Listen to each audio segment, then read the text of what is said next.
नमस्कार बच्चों।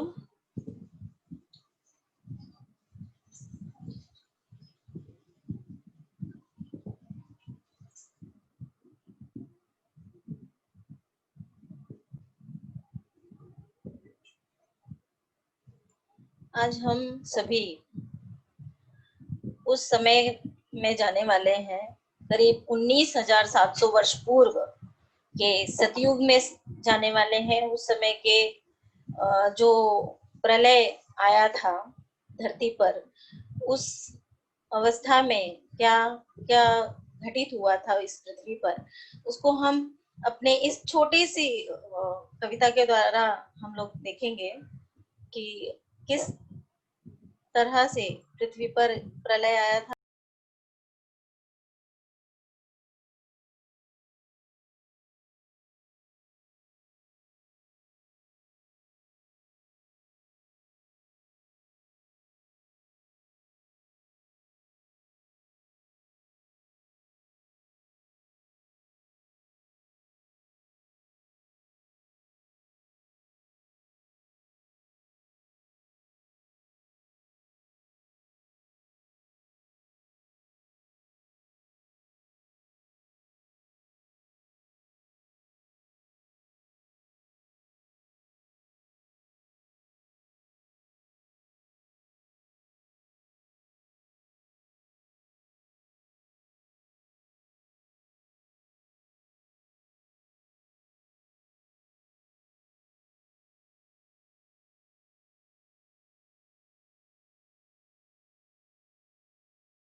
मैडम आपका आवाज नहीं आ रहा है।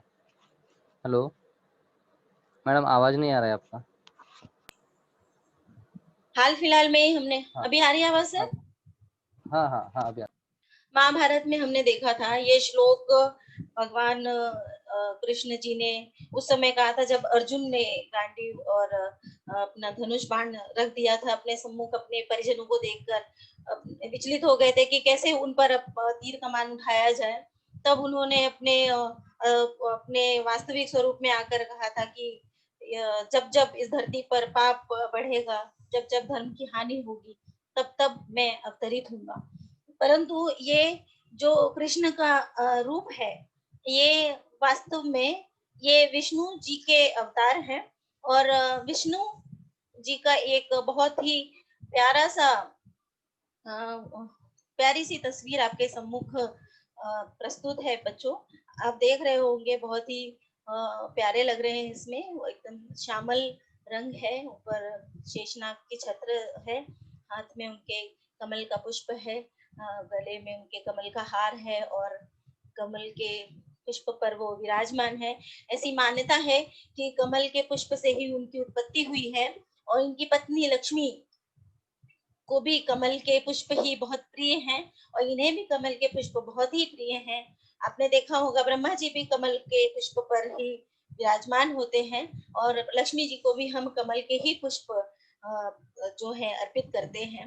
और इत्तेफाक समझ लीजिए, कोई इंसिडेंट समझ लीजिए या जो भी समझ लीजिए कि कहीं ना कहीं मेरा नाम भी कमल से ही जुड़ा हुआ है। कमल का ही जो पर्यायवाची शब्द होता है सरोज है। तो मैं आप लोगों का हार्दिक स्वागत करती हूँ। और इसी के साथ आज हम देखेंगे भगवान विष्णु जी के प्रथमा अवतार। भगवान विष्णु जी का प्रथमा अवतार है जो मत्स्य अवतार। मत्स्य अवतार की हम आज चर्चा करने वाले हैं। मत्स्य अवतार उन्होंने किस लिए लिया था, मत्स्य अवतार लेने का उनका क्या उद्देश्य था। प्रथमा अवतार मत्स्य अवतार था उनका, और मत्स्य अवतार लेने का उद्देश्य केवल मात्र यही था। एक छोटी सी कहानी है, क्योंकि अगर ये नहीं कहूंगी मैं तो आप लोगों को जो मैं कविता पढ़ाने वाली हूँ उसकी पृष्ठभूमि आपको समझ में नहीं आएगी। क्योंकि ब्रह्मा और भगवान विष्णु जी ने ये निर्णय लिया था। उस समय देवतागण पृथ्वी पर विराजमान थे और वो लोग अपने विलासिता में इतना मद हो गए थे, चूर हो गए थे कि वो लोग और बाकी चीजों में ध्यान ही नहीं दे रहे थे, और सारे वेद जो है राक्षसों ने कहीं छुपा दिया था और चारों तरफ त्राही त्राही मची हुई थी।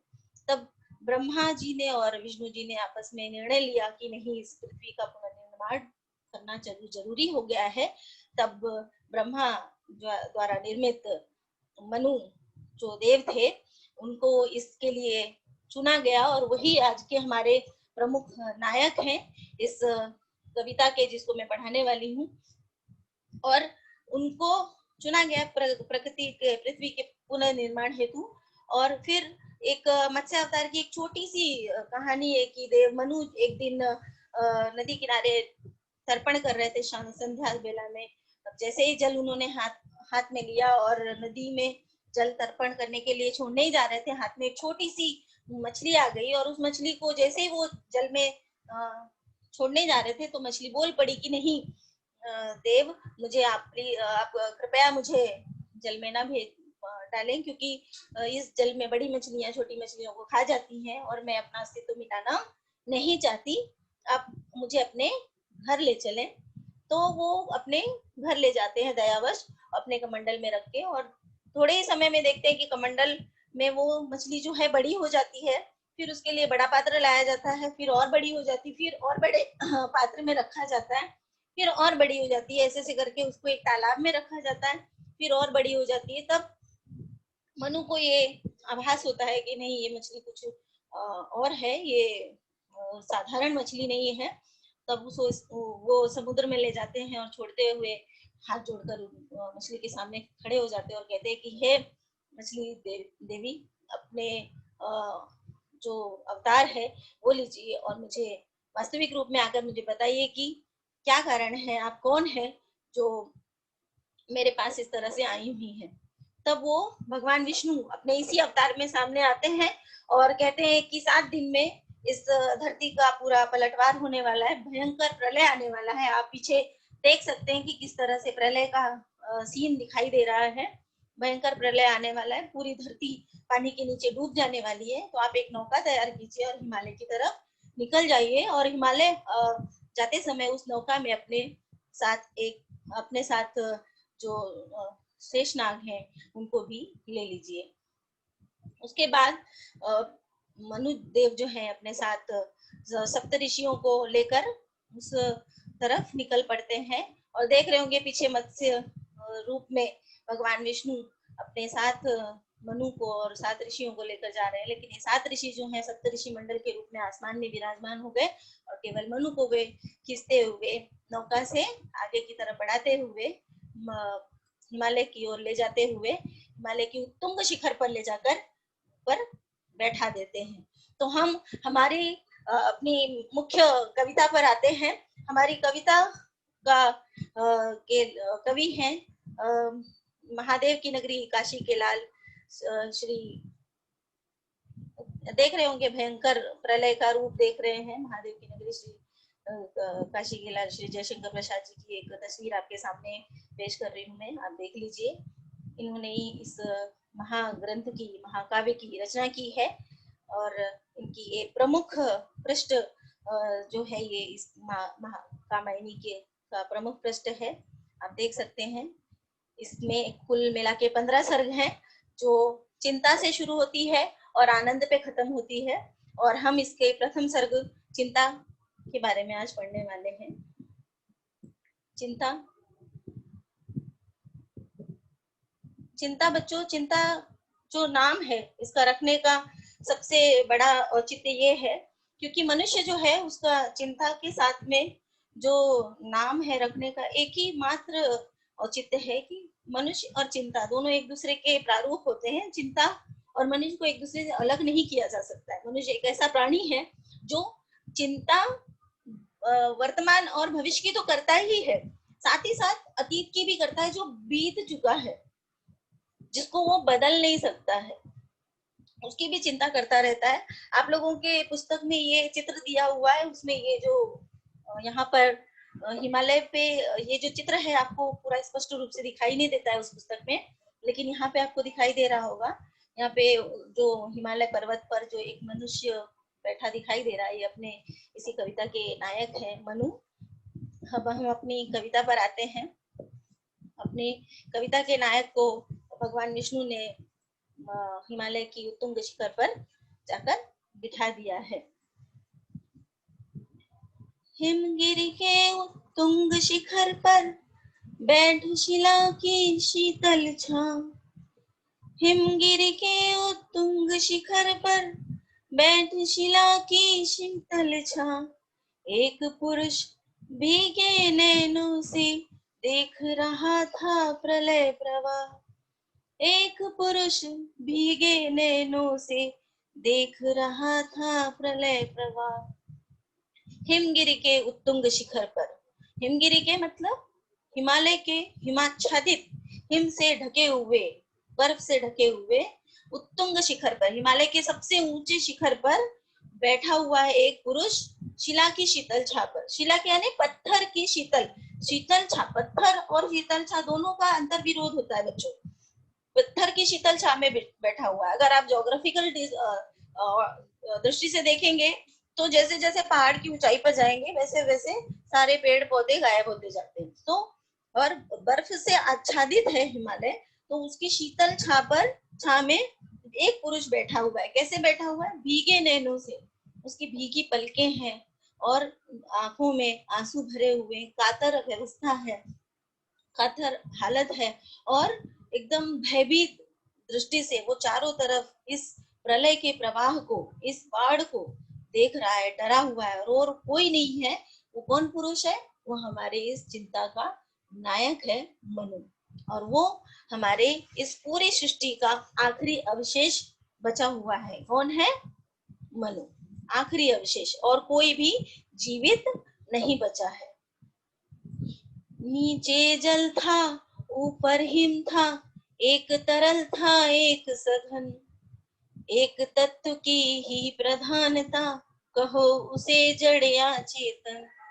नीचे जल था, ऊपर हिम था, एक तरल था एक सघन, एक तत्व की ही प्रधानता, कहो उसे जड़ या चेतन। क्या कहना चाहते हैं प्रसाद जी? कि नीचे जल था, ऊपर हिम था, नीचे पानी ही पानी। 5 तत्वों में से केवल एक ही तत्व बचा है, जल तत्व। चारों तरफ जल ने, जल के ही जितने भी रूप हैं चारों तरफ फैले हुए, नीचे तरल रूप में है और ऊपर हिम रूप में है, बर्फ के रूप में है। एक तरल है और एक सघन है। सघन मतलब कठोर रूप में है, बर्फ के रूप में। एक तत्व की ही प्रधानता है, चारों तरफ पानी ही तत्व, जल तत्व ही है। उसे जड़ कहो या चेतन कहो।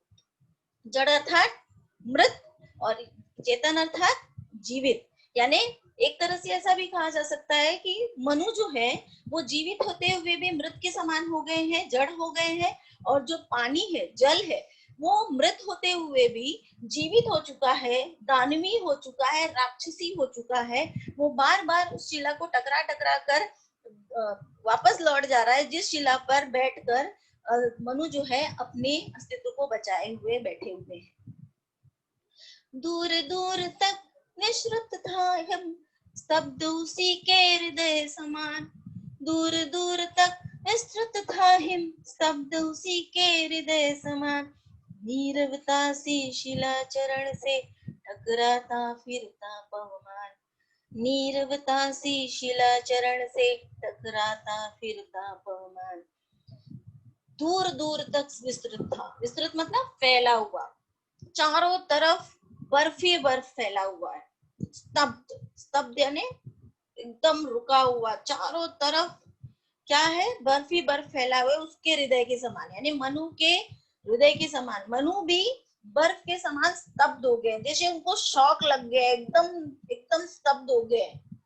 और नीरवता, चारों तरफ नीरवता फैली हुई है, शांति फैली हुई है शिलाचरण। और परंतु इसमें शिलाचरण से टकराता फिरता पवमान, परंतु इस पर भी कोई तो है जो मनु को जिलाने की कोशिश कर रहा है। पवमान मतलब वायु, कोई तो है जो मनु को जिलाने की कोशिश कर रहा है। बार बार पवमान, पवन, हवा, वायु, जो वो शिला से टकरा टकरा कर आकर वापस चला जाता है। वायु जो है अपनी श्वास, अपनी सांसें मनु को दे रहा है जीने के लिए।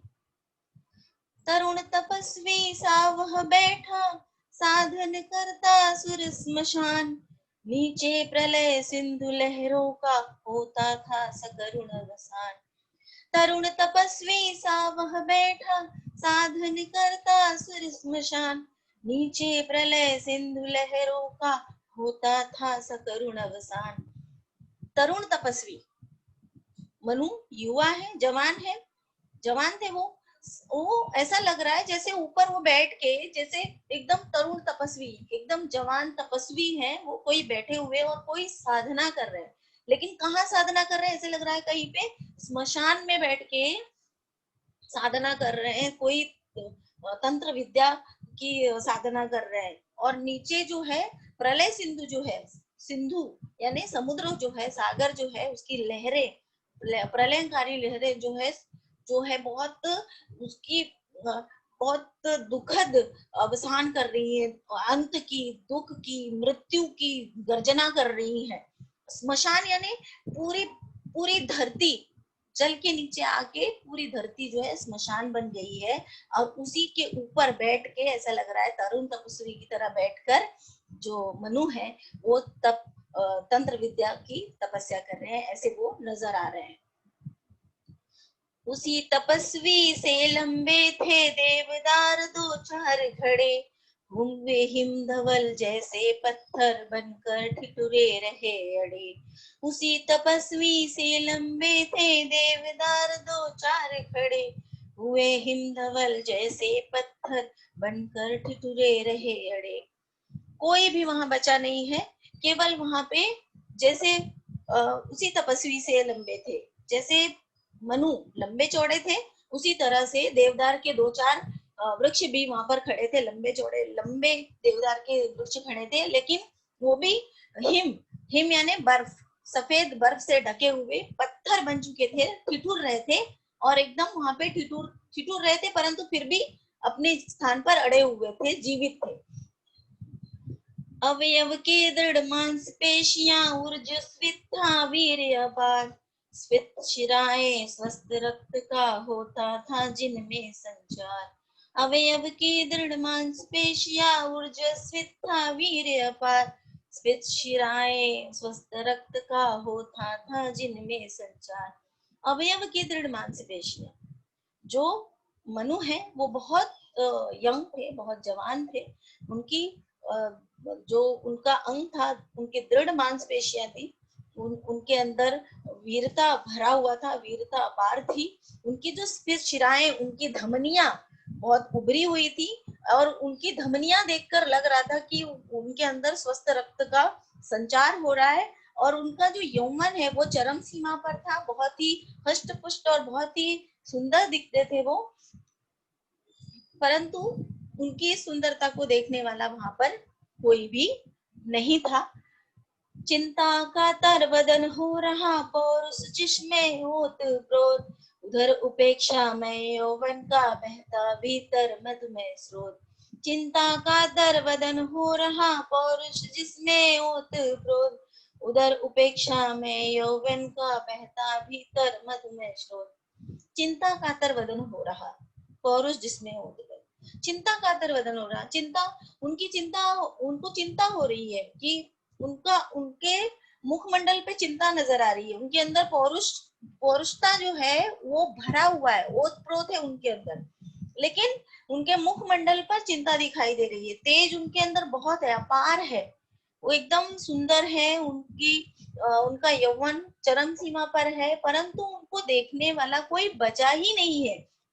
जब देवत्व था, सभी लोग थे, तो उनको देखने वालों का तांता लगा रहता था, इतने सुंदर थे, परंतु अब कोई है ही नहीं, इसीलिए उनको, उनके यौवन का उपेक्षा होना, उनको कोई नहीं देखेगा तो उनको बुरा लगेगा, ऐसा होना लाजमी है। इसके वजह से उनके अंदर जो उस समय पहले जब जो मधुमय स्रोत बहता था, जो बहुत प्यार मोहब्बत के जो एहसास होते थे वो सारे मिट चुके हैं, और उपेक्षा, वो अपने अंदर उपेक्षा भरी दृष्टि से देख रहे हैं, कातर दृष्टि से अपने को, अपने आप को ही देख रहे हैं। बंधी महावट से नौका थी, सूखे में अब पड़ी रही। उतर चला था वह जल प्लावन, और निकलने लगी मही। बंधी महावट से नौका थी, सूखे में अब पड़ी रही। उतर चला था वह जल प्लावन, और निकलने लगी मही। अब जिस नौका से वो आए थे, वो नौका भी थपेड़े खाते हुए उनको लेकर वहां तक लेकर आई थी, हिमालय पर्वत तक लेकर आई थी। उस नौका को उन्होंने एक महावट से बांध दिया था। महावट यानी बरगद का एक बहुत बड़ा पेड़। वो अभी तक क्या कर रही थी, पानी में यहाँ वहां टकरा कर अपना अस्तित्व बचा रही थी, परंतु अब सूखे में पड़ी रही। अब क्या हुआ है, पानी नीचे उतर रहा है। जल प्लावन जो है, जल प्लावन का अर्थात क्या है कि बाढ़ का पानी जो है नीचे उतर रहा है, और सूखे में अब आ गई है। वो नौका जो है सूखे में आ गई है। उतर चला था जल प्लावन, अब जल प्लावन नीचे उतर रहा है, और निकलने लगी मही। मही मतलब पृथ्वी। अब पृथ्वी जो है दिखाई देने लगी है। तो अब जरा सा खुशी महसूस होने लगा है उनको, मनु को अब थोड़ा अच्छा लगने लगा है उनको भी। थोड़ा जो पहले वो चिंता में एकदम डूबने लगे थे, एकदम जड़ होते जा रहे थे, उनको समझ ही नहीं आ रहा था कि क्या करें क्या ना करें, क्या होगा उनका, उनको कुछ नहीं समझ आ रहा था। अब थोड़ा उनको जो कुछ नहीं करने के एकदम इसमें थे, अब थोड़ा उन्होंने भविष्य के बारे में सोचना शुरू कर दिया था, जैसे ही उन्होंने मही को देखा, पृथ्वी को देखा। निकल रही थी मर्म वेदना, करुणा विकल कहानी सी। वहां अकेली प्रकृति सुन रही, हंसती सी पहचानी सी। निकल रही थी मर्म वेदना, करुणा विकल कहानी सी। वहां अकेली प्रकृति सुन रही, हंसती सी पहचानी सी। निकल रही थी मर्म वेदना। जैसे ही मनु ने पृथ्वी को देखा, वो उनके अंदर थोड़ी सी खुशी का संचार हुआ, और उनके अंदर से करुणा निकलने लगी, कहानी निकलने लगी कि उनके अंदर क्या क्या बीता। जैसे बच्चों, आप कहीं पर जाए, आपके साथ में कोई दुर्घटना घटित हो जाए, आपका कोई सामने पहचान वाला मिल जाए, तो आपको ऐसे लगेगा अरे अब क्या ना उनको बता दो। तो वैसे ही उनको जानी पहचानी सी कोई तो दिखी। अभी तक पृथ्वी पर केवल एक ही जो तत्व दिखाई दे रहा था, जल तत्व। अब दूसरा तत्व दिखाई दे रहा है, मिट्टी, जमीन। तो वो पहचानी सी नजर आने लगी, तो उनके अंदर से मर्म वेदना निकलने लगी। परंतु जो पृथ्वी है वो हंसती हुई निकल रही है, मुस्कुराते हुए निकल रही है। तो पृथ्वी क्यों मुस्कुराते हुए निकल रही है? क्योंकि पृथ्वी को ये सब जो है नया नहीं है उसके लिए। ये जो प्रलय है ये उसके लिए नया नहीं है, ये हमेशा होता आया है, उसके साथ सैकड़ों बार हो चुका है। उसको ये नयापन नहीं लग रहा है। उसको पता है कि धरती पर जब जब पाप बढ़ेगा तो ये प्रलय आते रहेंगे। और इसी वजह अब उनको, और देव जो मनु है वो तो देव थे, उनको चिंता क्या होती उन्हें पता नहीं था। अब उनको धीरे धीरे अब भविष्य की चिंता सताने लगी है। ओ चिंता की पहली रेखा, हरि विश्ववन की व्याली। ज्वालामुखी स्फोट के भीषण, प्रथम कंप सी मत वाली। ओ चिंता की पहली रेखा, हरि विश्ववन की व्याली। ज्वालामुखी स्फोट के भीषण, प्रथम कंप की मत वाली। क्या कह रहे हैं? ओ चिंता की पहली रेखा। अब मनु के मस्तक पर चिंता की पहली रेखा आ गई है। कहते हैं ना, मस्तक जो होता है, ललाट जो होता है, भाग्य भी यही देखा जाता है। परंतु यहाँ पर अगर रेखाएं आ जाए तो वो चिंता की रेखाएं होती है। तो उनको मनु कह रहे हैं, ओ चिंता की पहली रेखा, अरे विश्व वन की वैली। विश्व रूपी, संसार रूपी जंगल की सर्पिणी है तू। ज्वालामुखी विस्फोट के भीषण, प्रथम कंप सी मत वाली। तू ज्वालामुखी फटने के पहले जो भीषण कंपन होता है, वैसी कंपकपी तेरे नाम से होती है मुझे। अभी तक तो मनु को चिंता क्या होती है वो पता ही नहीं था, क्योंकि वो देवता है, तो उन्हें इस बात का इल्म ही नहीं था, मालूम ही नहीं था उनको को चिंता होती क्या चीज है। और आज जब उनके ललाट पर चिंता की पहली रेखा आई है, तो वो तो समझ नहीं पा रहे हैं कि आगे क्या करें क्या ना करें, भविष्य की चिंता उनको सताने लगी है। हे अभाव की चपल बालिके, ललाट की खल लेखा, हरी भरी सी दौड़ धूप ओजल माया की चल रेखा। हे अभाव की चपल बालिके, ललाट की खल लेखा, हरी भरी सी दौड़ धूप ओजल माया की चल रेखा। हे अभाव की चपल बालिके। ऊपर हमने देखा कि उन्होंने विश्व वन की वैली यानी संसार रूपी उनको सर्पिणी भी कहा है, हमने अर्थ में उनको बाघिन भी कहा है कि जंगल की बाघिन के रूप में भी कहा है कि देखते ही भयंकर डर उत्पन्न होता है, ज्वालामुखी विस्फोट का कंपन कहा है, चपल बालिकी भी कहा है, लेकिन कौन सी बालिकी कहा है? अभाव की। अभाव का अर्थ होता है बच्चों कमी। जब जीवन में कमी आती है तभी हमारे अंदर चिंता उत्पन्न होती है, और ऐसा कहा भी जाता है चिंता हो तो चिता समान। अगर चिंता में से बिंदी हटा दो तो वो चिता बन जाती है। कहते हैं चिंता, चिता जो है मृत व्यक्ति को जलाती है और चिंता जो है जीवित व्यक्ति को जलाती है। और जब तक अभाव यानी कमी की पूर्ति नहीं होती तब तक चिंता हमेशा जीवन में लगी रहती है। री ललाट की खल लेखा, ललाट यानी मस्तक, मस्तक पर की खल, खल मतलब दुष्ट, लेखा मतलब लेखा, रेखा, खल दुष्ट रेखा। अगर ललाट पर रेखा आ जाए तो उसको कहते हैं दुष्ट रेखा। हरी भरी सी दौड़ धूप वो जल माया की चल रेखा। लेकिन उसको कहा गया है कि मनुष्य यदि अपने मेहनत मशक्कत करे, दौड़ धूप करे, तो वो रेखा जो है तुरंत खत्म भी हो जाती है। अपनी कमियों को भर दे तो चिंता समाप्त हो जाती है। कैसे? जैसे जल में जो रेखाएं होती हैं, जो लहरें होती हैं, वो क्षणभंगुर होती है, थोड़े समय के लिए आती है, अपने आप आती है और अपने आप चली जाती है। उसी तरह से जो मस्तक की ललाट की रेखाएं होती हैं, चिंताएं होती है, यदि मनुष्य मेहनत मशक्कत करे तो वो रेखाएं भी समाप्त हो जाती हैं। आह गिरेगी हृदय लहलहे, खेतों पर कर का घन सी, छिपी रहेगी अंतरतम में सबके तू निगूढ़ धन सी। आह गिरेगी हृदय लहलहे, खेतों पर कर का घन सी, छिपी रहेगी अंतरतम में सबके तू निगूढ़ धन सी। क्या कह रहे हैं मनु कि मनु को ये डर है कि जब देवत्व खत्म हो गया, अमृत तो खत्म हो गया, देवताओं की विसाख खत्म हो गई, तो मेरा मैं क्या करूंगा? मतलब मेरा जो हरा भरा हृदय रूपी खेत है उस पर भी तो कभी ना कभी ये करका मतलब ओला, ओले गिर सकते हैं, फिर से जो है इस तरह का प्रलय आ सकता है, कुछ ना कुछ तो हो ही सकता है। सारे देवता खत्म हो गए तो मेरी क्या बिसात है? मैं भी खत्म हो जाऊंगा। या फिर छिपी रहेगी अंतरतम में, मेरे अंतरतम में भी ये चिंता मेरे अंतरतम में हृदय के अंधकार में छिपी रह सकती है। या फिर पृथ्वी के अंदर निगूढ़ धन, जो छिपा हुआ धन के समान ये है, जो धन कभी मिलता नहीं है, और जो जब कभी बुरा समय आता है तो यही धन जो है हमारा सर्वनाश भी कर देता है। बुद्धि मनीषा मति और आशा, चिंता तेरे हैं कितने नाम, अरे पाप है तू जा चल जा, यहाँ नहीं कुछ तेरा काम।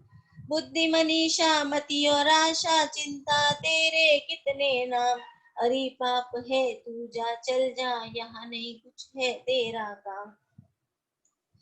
प्रसाद जी ने चिंता के कई नाम दिए, बुद्धि मनीषा मति आशा, लेकिन उन्होंने कहा है कि यदि चिंतन यदि मनन हो जाए तो वही बुद्धि बन जाती है, वही मनीषा बन जाती है, वही तर्क हो जाता है और वही सबको ज्ञान देने लगता है। परंतु इस समय जो तेरा रूप है, इस समय तेरा पापिन का रूप है और तेरा यहाँ पे कोई काम नहीं है, तू यहाँ से चली जा, मुझे तेरी कोई आवश्यकता नहीं है, तू यहाँ से चली जा, तेरा यहाँ कोई काम नहीं है। विस्मृत अवसाद घेर ले, नीरवते बस चुप कर दे, चेतनता चल जा जड़ता से, आज शून्य मेरा भर दे।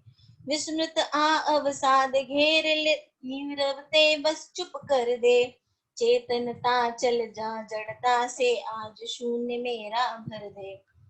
अब इसमें कह रहे हैं मनु, वो अपनी विस्मृति को, अपने सारे सभी चीजों को भूल जाना चाहते हैं।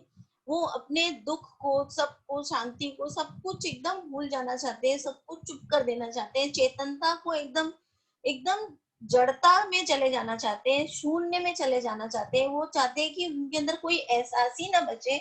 वो पहले की कोई चीज सोचना नहीं चाहते हैं, किसी भी बात को, किसी बात का विचार करना नहीं चाहते हैं। जो अतीत में बीत चुका है उसके बारे में बिल्कुल सोचना नहीं चाहते हैं। जितना सोचते हैं उतना वो चिंता में डूबते जाते हैं। चिंता करता हूँ मैं जितनी उस अतीत की, उस सुख की, उतनी ही अनंत में बनती जाती रेखाएं दुख की। चिंता करता हूँ मैं जितनी उस अतीत की, उस सुख की, उतनी ही अनंत में बनती जाती रेखाएं दुख की। पर मैंने कहा ना कि उन्होंने, वो चाहते हैं कि वो जड़ता में चले जाएं, शून्य में चले जाएं, क्योंकि वो बिल्कुल अपने अतीत के बारे में सोचना नहीं चाहते। जितनी वो चिंता करते हैं उतना वो अतीत, जितनी अतीत की चिंता करते हैं उतना वो अपने, जितनी सुख की चिंता करते हैं उतना आनंद में चले जाते हैं। उनके जीवन में उतनी चिंता की रेखाएं, उतनी दुख की रेखाएं बढ़ती जाती हैं। अरे अमरता के चमकीले पुतलों, तेरे वे जयनाद, कांप रहे हैं आज प्रतिध्वनि बनकर मानो दीन विशाल। अरे अमरता के चमकीले पुतलों, तेरे वे जयनाद, कांप रहे हैं आज प्रतिध्वनि बनकर मानो दीन विशाल। ये जो लाइन है दो, ये प्रसाद जी ने मनु के द्वारा कहा है कि वो कह रहे हैं कि अरे अमरता के चमकीले पुतलों। अमरता के चमकीले पुतलों को किसको कहा गया है? देवताओं के लिए कहा गया है कि जो तुम लोग थे वो अमर चमकीले पुतले थे, केवल मात्र एक पुतले थे, तुम देवता नहीं थे।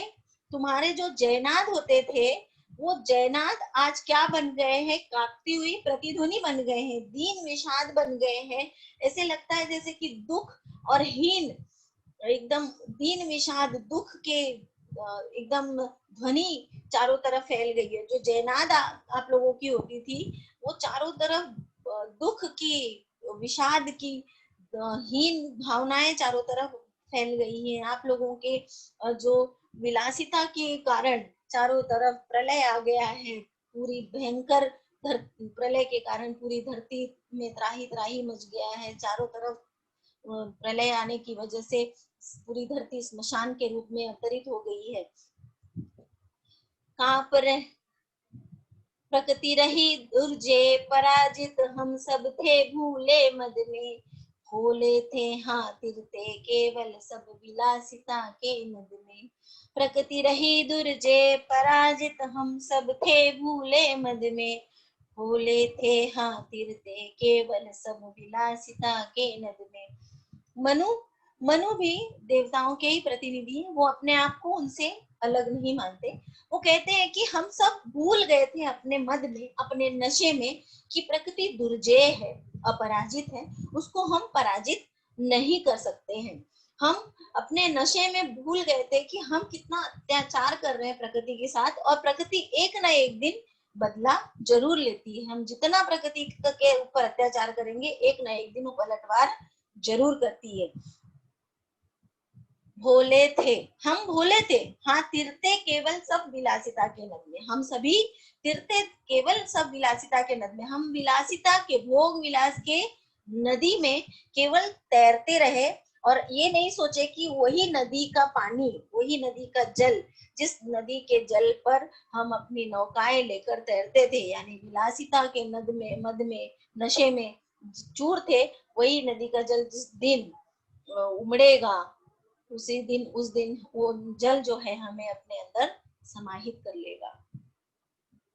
वे सब डूबे डूबा उनका विभव बन गया पारावार, उमड़ रहा था देव सुखों पर दुख जलधि का नाद अपार। वे सब डूबे डूबा उनका विभव बन गया पारावार, उमड़ रहा था देव सुखों पर दुख जलधि का नाद अपार।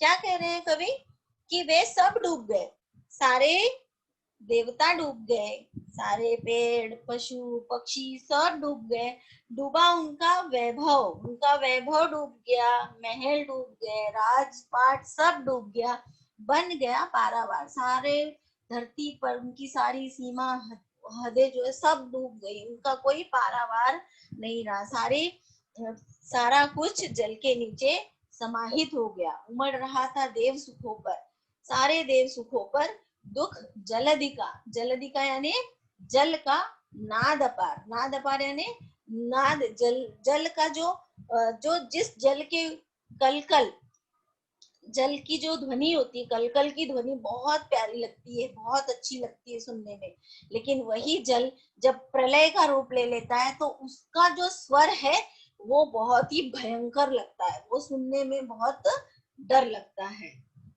बच्चों, अब ये हमारी ये जो चिंता है ये यहीं पे समाप्त होती है। मैंने आप लोगों को इस कविता के आसपास ही सारे शब्दार्थ भी लिखे हुए थे। मैं ये होप करती हूँ कि आप लोगों ने सारे स्क्रीनशॉट ले लिए होंगे, और ये आपके स्वाध्याय मैंने यहाँ पे रखे हुए हैं। ये चिंता के चारों नाम हैं, जल के दो रूप, देवदार वृक्ष की विशेषताएं, जोड़ियां मिलाने के लिए ऐसे प्रश्न तैयार कीजिए कि इनके, और ज्यादा समय नहीं है, 5 मिनट ही बाकी है अपने पास, और ये आप लोग अपना स्वाध्याय कर लीजिए। धन्यवाद।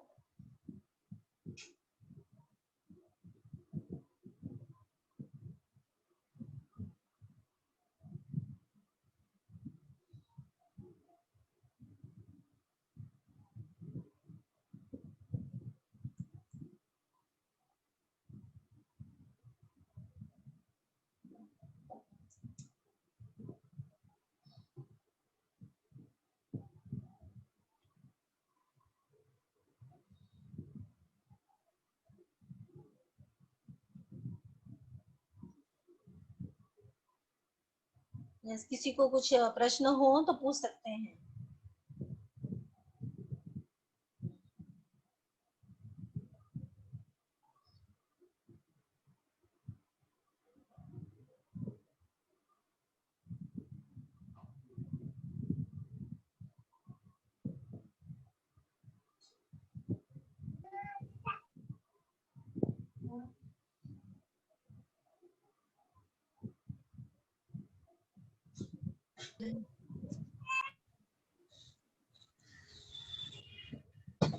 Hello miss.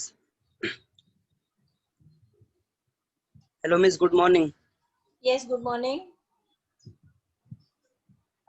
ये प्रश्न ये है कि जब मनु महाराज हिमालय की पीक पर बैठे थे तो उस समय क्या पूरी सृष्टि के जितने भी लोग थे सब प्रलय में डूब गए थे, सब समाप्त हो गए थे? हाँ। Okay miss, thank you.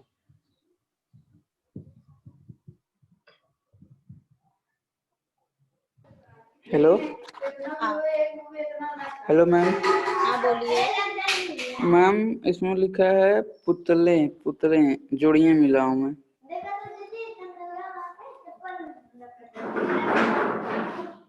हाँ बोलो। Hello ma'am. हाँ बोलिए। मैम आपने देखो इसमें स्वाध्याय में लिखा है जोड़ियां मिलाई हैं, पुतले हाँ। पुतले पुतले। पुतले। हाँ तो वहाँ उसका क्या आएगा? चमकीले। पुतले का चमकीले। Okay ma'am. और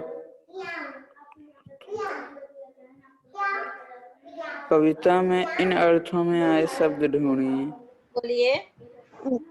मिस नाद अपार का मतलब क्या होता है? नाद अपार यानी बहुत तेज गर्जना, बहुत तेज आवाज। आप वो वाला पेज दिखाएंगी? मैंने स्क्रीनशॉट नहीं लिया था। कौन सा? वही लास्ट पेज। स्वाध्याय वाला? हाँ नहीं, उसका पोयम का। पोएम का लास्ट पेज? हाँ। एक मिनट, मुझे फिर से शेयर करना पड़ेगा। दिख रहा है आपको? हाँ पेज दिखाई दे रहा है? नहीं। अभी नहीं, धन्यवाद। धन्यवाद दिख रहा है? हाँ दिखा। अभी दिखा? हाँ दिखा। ले लो screenshot. Thank you miss. Okay, thank you miss. Yes. और किसी को कुछ चाहिए इसमें?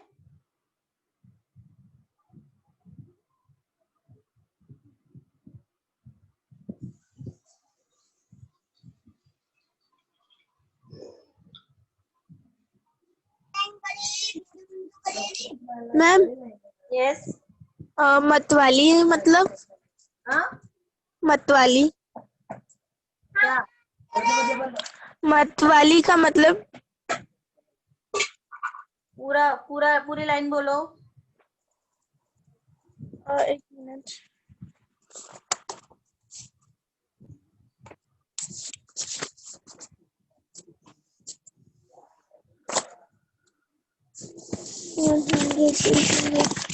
बताती हूँ। जल्दी कीजिए।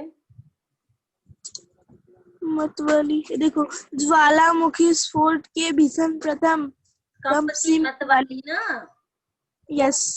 चंचल, जैसे बहुत कपकपी, जैसे विस्फोट होने के पहले धरती पे कंपन, थरथराहट। ओके। ज्वालामुखी विस्फोट होने के पहले धरती खूब कांपती है ना, थरथराहट उत्पन्न होती है, उसके बाद ज्वालामुखी विस्फोट होता है। थैंक्स।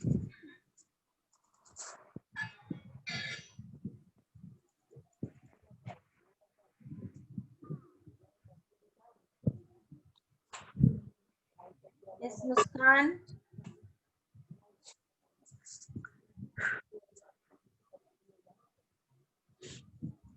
अनम्यूट कीजिए अपने आप को और पूछिए। जल के 2 रुपये में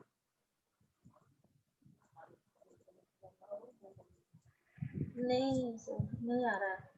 और टीचर, जल के 2 रुपये में कौन क्या आएगा? जल के 2 रूप हैं, तरल और सघन।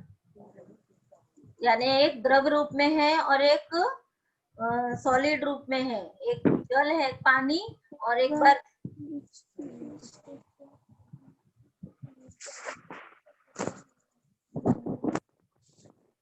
सर आपकी आवाज नहीं आ रही है।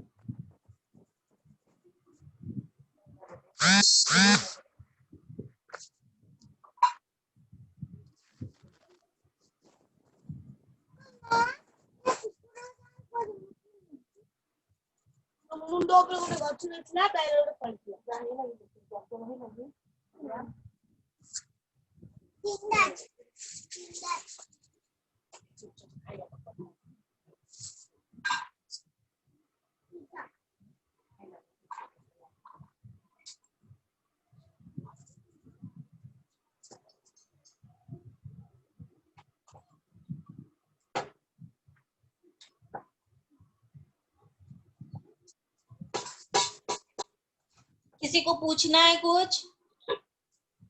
Sumit, Puja. No teacher.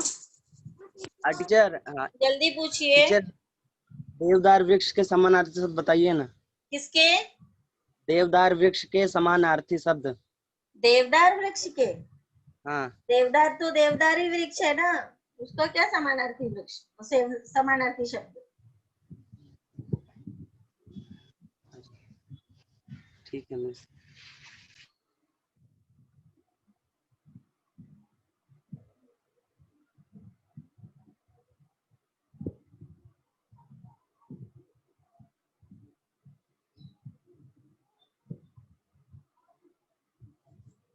Okay, एक लास्ट बचा है, अंकित दुबे।